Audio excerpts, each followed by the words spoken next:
Uşaq ailənin deyil, cəmiyyətin gələcəyidir. Valideyn məsuliyyəti isə sadəcə hüquqi öhdəlik yox, mənəvi vəzifədir. Qanunvericiliyə görə valideyn və ya onları əvəz edən şəxslər azyaşlıların sağlamlığına və davranışına nəzarət etməlidirlər. Bu, yalnız qanunla məhdudlaşmır. Uşağın nəzarətsiz qalması onu fiziki təhlükə, zərərli mühit, aqressiv təsirlər və cinayət riskləri ilə üzləşdirə bilər.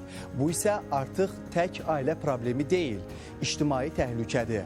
Müasir dövrdə təhlükə yalnız küçədə deyil, sosial şəbəkələr, rəqəmsal mühit, mənfi təsir qrupları. Bütün bunlar valideyn diqqətini daha da vacib edir. Polis əməkdaşları aidiyyəti dövlət qurumları ilə birgə uşaqların hüquqlarının qorunması istiqamətində maarifləndirici və profilaktik tədbirlər həyata keçirir.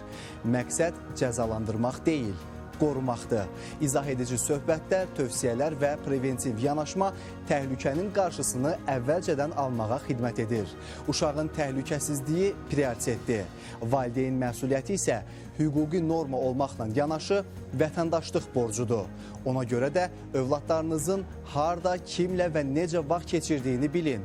Onların rəqəmsal mühitdə hərəkətlərinə nəzarət edin. Davranış dəyişikliklərinə biganə qalmayın. Məktəb və ictimai mühitlə əlaqəni gücləndirin. Laqeyd yanaşmayın. Gəlin uşaqlara aqressiv təsir yaradan hallardan birgə qoruyaq. Unutmayın ki, bugün göstərilən diqqət sabahın sağlam, güvənli vətəndaşını formalaşdırır.